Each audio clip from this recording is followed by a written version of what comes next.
이 시간 다 같이 일어나셔서 오늘 우리에게 주신 말씀 같이 읽겠습니다. 우리에게 주신 말씀은 누가복음 8장 40절에서 56절까지 말씀입니다. 이 말씀 통해서 살아계신 하나님의 음성을 다 함께 들을 수 있기를 바랍니다. 먼저 40절부터 44절까지 말씀을 먼저 읽도록 하겠습니다. 예수께서 돌아오심에 무리가 환영하니 이는 다 기다렸음이로라. 이에 회당장인 야이로라 하는 사람이 와서 예수의 발 아래 엎드려 자기 집에 오시기를 간구하니 이는 자기에게 12살 된 외딸이 있어 죽어감이로라. 예수께서 가실 때에 무리가 밀려들더라. 이에 12해를 혈루증으로 앓는 중에 아무에게도 고침을 받지 못하던 여자가 예수의 뒤로 와서 그의 옷가에 손을 대니 혈루증이 즉시 그쳤더라. 아멘. 네, 그 자리에 앉으시기 바랍니다. 가슴에 손을 들고 제가 하는 기도 따라하겠습니다. 하나님은 나를 사랑하십니다. 나는 그 사랑 안에 있습니다. 나는 하나님의 형상입니다. 나는 하나님의 꿈입니다. 그렇게 살아갈 것입니다. 아멘. 네, 감사합니다. 예전에 제주도에 있는 어떤 교회에 가서 말씀을 전한 적이 있었습니다. 내용은 뭐냐? 자녀들에게 믿음의 상처를 줘라, 이 이야기입니다. 저희 교회 가족들은 몇 번 들으셔서 잘 아실 겁니다. 말씀을 마치고 나서 목양실에 있는데 어떤 그 교회 남자 집사님이 저를 찾아오셨습니다. 찾아오셔서 자기 어머니를 이야기를 하면서 우시는 거예요. 자기 가정에서 어머니만 혼자 예수님을 믿었는데 그 어머니가 너무 열심히 믿으시면서 집에서 드리는 제사도 드리지 않고 심지어 집안에 있는 족보를 이거는 우상숭배라고 하면서 족보를 다 태워버리신 거예요. 그때 그 아버님이 그거에 충격을 받고 쓰러지셨고 결국엔 일어나지 못하고 돌아가신 겁니다. 그래서 그 아들이 그날 이후로 어머님에 대한 증오하는 마음을 좀 갖게 되고 또 교회와 믿음에 대해서 반감과 회의적이고 비판적이었다라고 하는 이야기를 저에게 전해준 적이 있었습니다. 믿음이 뭘까? 믿음이 어떤 것일까? 도대체 믿음이 어떤 것이길래 이렇게까지 행동을 하는 걸까? 늘 논쟁이 되는 것은 중세부터 기독교 신앙으로 인해서 사람들을 무자비하게 죽였던 역사가 있습니다. 그러니까 사람들이 그런 거죠. 도대체 어떤 믿음이길래 그렇게 사람을 잔인하게 죽일 수 있는가라고 하는 질문을 합니다. 그래서 많은 분들이 하는 이야기가 그런 믿음이라면 나는 믿고 싶지 않다라고 하는 이야기도 합니다. 근데 생각해보면 이 땅을 사는 모든 사람들은 모두가 믿음을 기초로 살아갑니다. 여러 가지로 이야기할 수 있지만 근본적으로는요, 유신론과 무신론이라고 하는 기초로 살아갑니다. 모든 학문과 사상은 다 동일합니다. 신이 있다에서부터 시작된 학문이 있고요, 신이 없다에서부터 시작된 학문이 있습니다. 그래서 서양 역사를 보면 신 중심적인 헤브라이즘이 있고 인간 중심적인 헬레니즘이 있습니다. 이 두 부류로 나눈 이유도 거기에 있습니다. 근데 지금의 공교육은 대부분이 무신론을 기초로 했기 때문에 사실 꿈꾸는 교육 공동체가 시작된 이유도 바로 여기에 있습니다. 믿음은 뭘까? 하나님을 믿는 우리에게 믿음은 어떤 걸까? 또 믿음으로 살아가는 것은 어떤 모습일까? 오늘 그걸 여러분하고 조금 나누려고 합니다. 그래서 오늘은 두려워하지 말고 믿기만 하라라고 하는 제목 가지고 말씀을 같이 나누도록 하겠습니다. 중증 외상센터라고 하는 드라마에 보면 이제 병원에서 높은 자리에 있는 사람이 백강혁이라는 사람을 막 구박을 해요. 근데 자기 딸이 사고가 나서 중환자가 돼서 병실에 오니까 구박했던 그 사람에게 자기 딸을 살려달라고 애원을 하면서 애원을 합니다. 자존심이고 체면이고 아무것도 필요 없어요. 왜? 자기 딸이 죽게 생겼으니까 자기 딸을 살려달라고 애원하는 장면이 나옵니다. 근데 오늘 본문에 똑같은 장면이 나옵니다. 예수님께서 거라사 지역에서 돌아오실 때 사람들이 나와서 기다립니다. 근데 그 중에 회당장인 야이로라고 하는 사람이 예수님의 발 앞에 엎드려 예수님에게 자기 집에 오기를 청합니다. 그 이유가 무엇이냐? 42절에 이렇게 기록합니다. 이는 자기에게 12살 된 외딸이 있어 죽어감이로라 라고 말합니다. 자신의 딸이 죽어가게 된 겁니다. 사실 이건 되게 놀라운 일이기도 합니다. 회당장은 회당에서 공적 예배를 주관하고 논의되는 여러 가지 논쟁들을 결정하는 사람들입니다. 철저하게 율법 중심적인 사람들이죠. 그러니까 질병은 죄의 대가라고 이해하는 게 율법의 이야기입니다. 그런데 그런 그가 예수님의 발 앞에 엎드려 딸을 살려달라고 이야기를 합니다. 그렇죠. 아무리 능력이 있고 힘이 있어도 자기가 모든 걸 가져도 자식의 문제 앞에서 모든 사람들은 작아집니다. 당연하죠. 그렇게 사랑하는 외딸이 죽어가는 상황이 된 거예요. 그러자 야이로는 자신의 체면, 자존심 모두 버리고 예수님의 발 앞에 엎드려 살려달라고 청합니다. 목회를 하다 보면 교회 나오시는 분들 중에 자녀 때문에 나오는 분들이 꽤 많이 있습니다. 집에 특별히 문제가 있는 것도 아니에요. 잘 삽니다. 뭐 경제적으로 어려운 것도 아닙니다. 부부관계가 문제가 있는 것도 아닙니다. 근데 자녀 때문에 사실은 하나님 앞에 무릎 꿇고 은혜를 구하게 됩니다. 어찌 보면 그게 은혜이기도 하죠. 자녀가 아니었으면 하나님 앞에 나올 이유도 없었을 테니까요. 예수님께서 그 부탁을 듣고 야이로의 집으로 향하십니다. 근데 생각지도 못하게 한 여인이 그 사건 가운데 끼어듭니다. 42절부터 44절 말씀 같이 한번 읽겠습니다. 시작. 예수께서 가실 때 무리가 밀려들더라. 이에 12회를 혈루증으로 앓는 중에 아무에게도 고침을 받지 못하던 여자가 예수의 뒤로 와서 그의 옷가에 손을 대니 혈루증이 즉시 그쳤더라. 야이로의 딸을 고치러 가시는 도중에 예수님의 치유와 회복의 역사가 일어납니다. 너무 감사하고 놀랍죠. 가시던 길을 멈추고 그 여인을 찾으시고 그 여인하고 이야기까지 나누시는 거예요.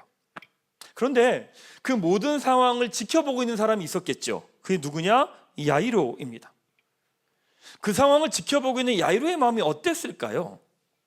자신의 딸은 죽어가고 있는데 예수님은 왜 그 여인을 굳이 찾으시는지, 아니 병이 났으면 끝난 걸 굳이 그 여인이 누구냐고 해서 그 여인을 찾으시는 거죠. 빨리 가야 되는데 왜 그 여인은 갑자기 끼어들어서 시간을 지체하게 만드는지 야이로의 속은 속 터져 죽겠는 거예요. 근데 예수님은 그 여인에게 뭐라고 말씀하는 줄 아세요? 48절 이렇게 말씀합니다. 예수께서 이르시되 딸아 내 믿음이 너를 구원하였으니 평안히 가라 하시더라. 야이로의 속이 터져 죽겠는 거예요. 근데 그 여인에게 뭐라고 말하냐면 평안하래요. 넌 잘 가래요. 이렇게 말씀하시는 겁니다. 여인은 평안했을지 모르지만 야이로의 속은요 터졌을 겁니다. 그때 야이로의 집에서 소식이 전해집니다. 49절 말씀 같이 한번 읽겠습니다. 시작. 아직 말씀하실 때에 회당장의 집에서 사람이 와서 말하되 당신의 딸이 죽었나이다. 선생님을 더 괴롭게 하지 마소서 하거늘 야이로의 딸이 죽었습니다. 자신의 딸을 살리려고 예수님을 모시러 갔는데 그 중간에 한 여인이 시간을 지체하면서 자기의 딸이 죽어버렸습니다. 모든 상황이 다 끝났죠. 그때 사람들이 예수님을 더 이상 괴롭히지 말라고 이야기를 합니다. 사람들이 저기 종종 와서 이야기합니다. 목사님 드라마 좀 보세요 라고 합니다. 최근에 보기 시작한 게 폭삭 속았수다입니다. 그 드라마에 보면 그런 이야기가 나와요. 그 집의 막내 아들이 태풍에 죽게 됩니다. 그때 엄마인 오해순이 그 아들을 안고 나서 병원에 가야 된다고 외칩니다. 의원을 불러달라고 이야기합니다. 근데 사람들은 그 누구도 대답하지 않습니다. 가만히 지켜만 보고 있는 거예요. 왜요? 아이가 죽었으니까요. 그 아이의 죽음에 엄마도 아빠도 첫째도 둘째도 다 자책하는 거예요. 자기 때문에 아이가 죽었다고. 야이로의 마음이 어땠을까? 예수님을 원망하지 않았을까요? 그 여인을 원망하지 않았을까요? 왜 굳이 끼어들어서 넌 지금 죽지 않잖아. 근데 내 딸은 죽어. 우리 딸이 더 급하지. 이러지 않았을까요? 아니 예수님을 더 재촉하지 않았던 자기를 자책하지 않았을까요? 내가 조금만 서둘렀으면, 내가 조금만 예수님을 서두르게 가자고 했으면 우리 딸 안 죽었을 텐데 이런 마음 만들었을까요? 근데 그런 마음을 아는 것 아시듯이 예수님께서 야이로에게 이렇게 말씀하십니다. 50절 말씀 같이 한번 읽겠습니다. 시작. 예수께서 들으시고 이르시되 두려워하지 말고 믿기만 하라. 그리하면 딸이 구원을 얻으리라 하시고 두려워하지 말라고 하십니다.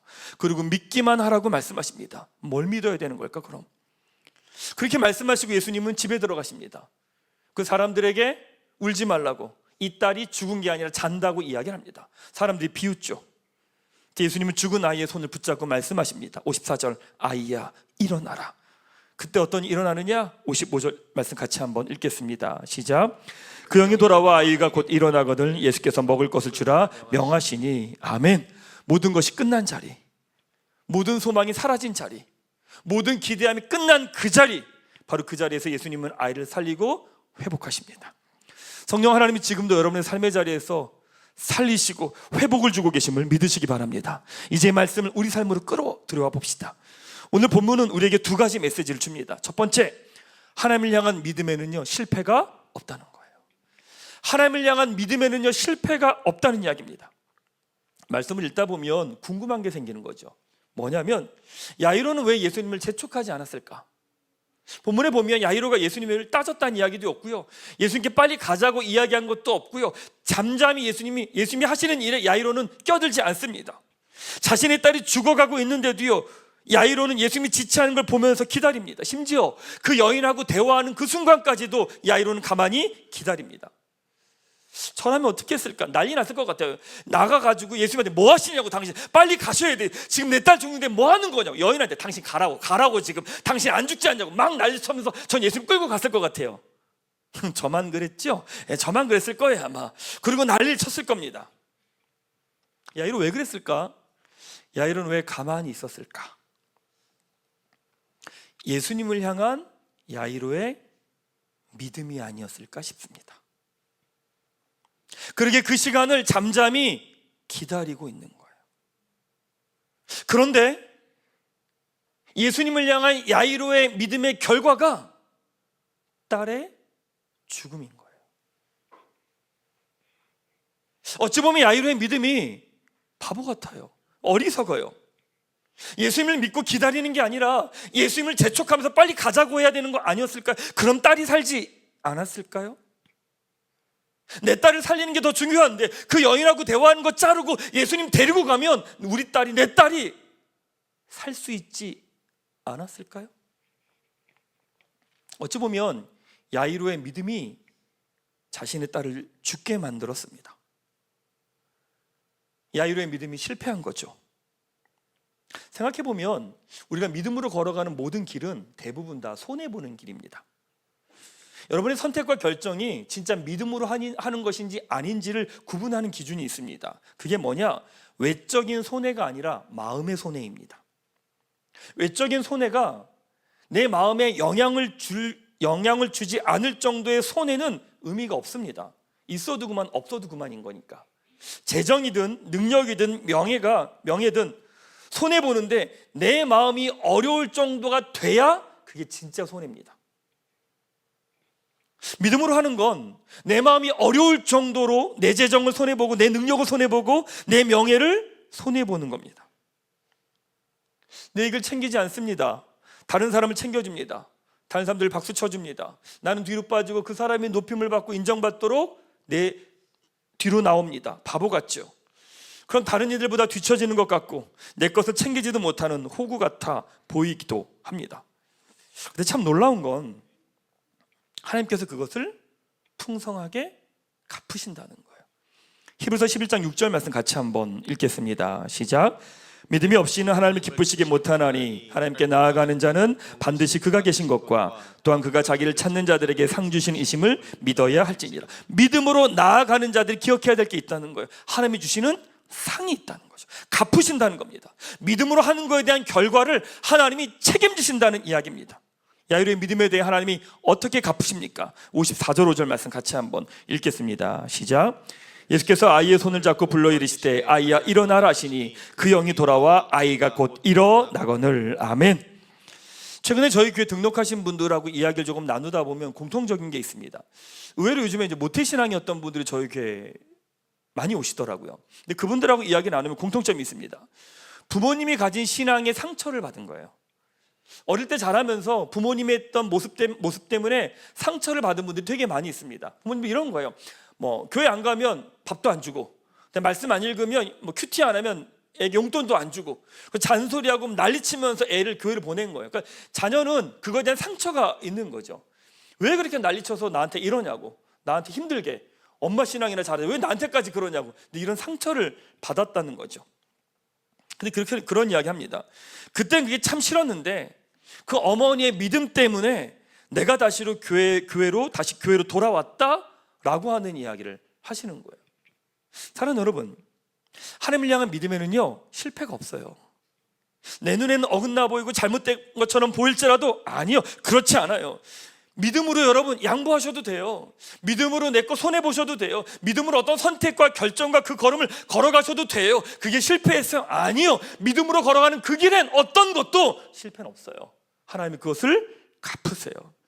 사랑하는 여러분, 여러분의 삶의 자리에서 하나님을 향한 믿음으로 걸어가는 그 걸음과 길들을 피하거나 도망가거나 외면하거나 낙심하지 마십시오. 하나님께서 믿음으로 걸어가는 그 길을 선명하게 아름답게 갚아 주실 것입니다. 그게 믿음입니다.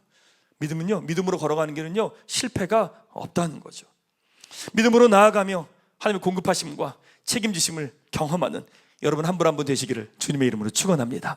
두 번째는요, 믿음은 잠잠히 예수님을 따라가는 거라는 거예요. 믿음은 잠잠히 예수님을 따라가는 겁니다.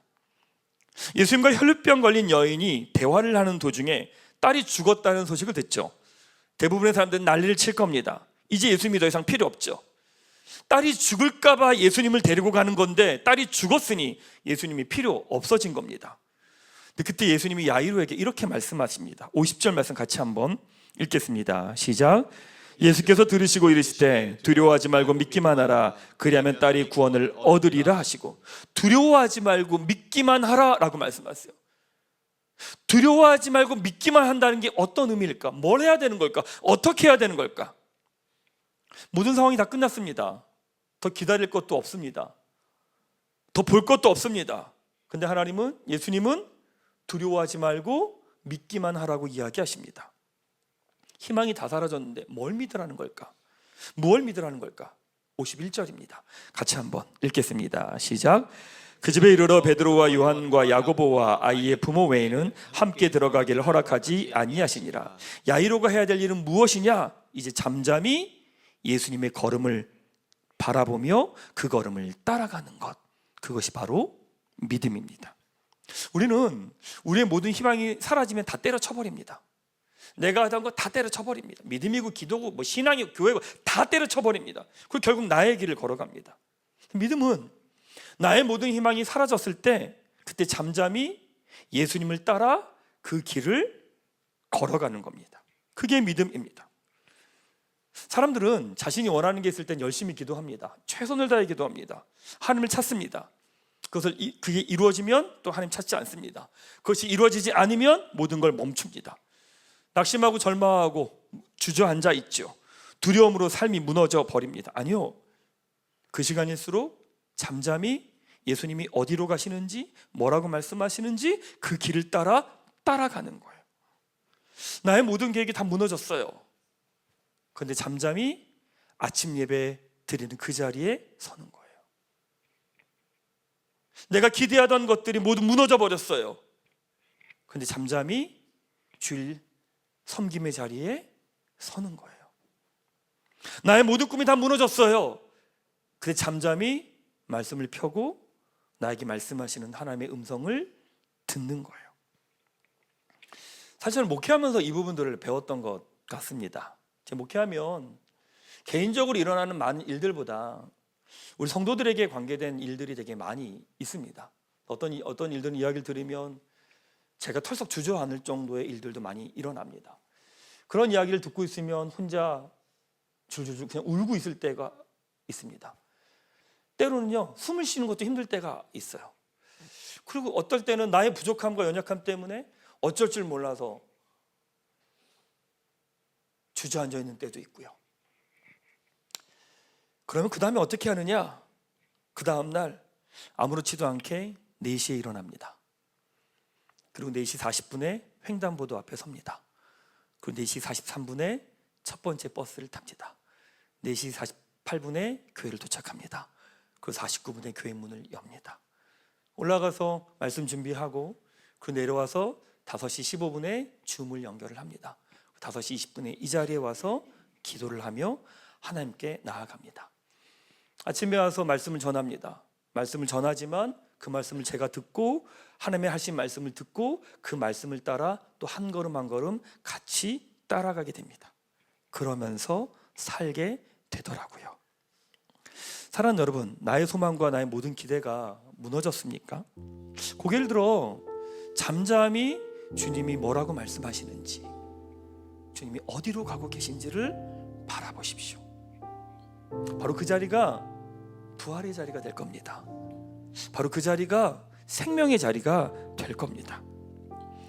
모든 소망이 무너져가는 사람에게 우리 주님이 말씀하십니다. 두려워하지 말고 믿기만 하라. 아무것도 두려워하지 말아라. 그리고 믿기만 하라. 주님의 이 말씀을 믿으며 잠잠히 예수님이 가시는 그 길을 한 걸음 한 걸음 따라가는 여러분 되시기를 주님의 이름으로 축원합니다. 제 말씀을 좀 마무리해 볼까요? 설교 시작하면서 어머니의 신앙에 상처받았다고 하는 분의 이야기를 드렸습니다. 그때 그분이 이런 이야기를 하시더라고요. 목사님, 예배를 드리면서 어머니의 마음이 조금 이해가 되더라고요. 그러시는 거예요. 그리고 엄마가 참 외로우셨겠다라고 하는 마음이 들었어요. 그러는 거예요. 그래서 맨 마지막에 이렇게 이야기하는 거예요. 그리고 목사님, 엄마의 믿음이 진짜 믿음이었을 수도 있겠다라고 하는 마음이 들더라고요. 이렇게 이야기를 하시더라고요. 그래서 제가 이렇게 이야기했어요. 참 놀랍죠? 어머니 신앙이 그렇게 상처받고 어머니 신앙이 그렇게 힘들어했는데 집사님이 여전히 교회 떠나지 않으시고 예수님 향한 믿음을 갖고 이 자리에 계시잖아요. 그랬더니 그분이 펑펑 우시면서 그러는 거예요. 그러네요. 어머니의 신앙 때문에 내가 이 자리에 있는 거네요. 이 자리에 살아있는 거네요 라고 하시더라고요. 스티븐 퍼티기 쓴 죽도록 믿어라 라고 하는 책에 보면 이런 문장이 있습니다. 믿음은 단 한 줌도 버려지지 않는다. 하나님은 우리의 믿음을 절대 그냥 버리시는 법이 없다. 끝까지 믿음으로 살라. 사랑하는 꿈꾸는 교회 가족 여러분, 우리 주님 말씀하십니다. 두려워하지 말고 믿기만 하라. 믿음으로 사는 삶은 결코 실패하지 않습니다. 믿음으로 잠잠히 하나님을 따라가는 여러분 되시기를, 또 이 말씀을 붙들고 하나님의 일하심 한 걸음 한 걸음 걸어가는 여러분 되시기를 주님의 이름으로 축원합니다.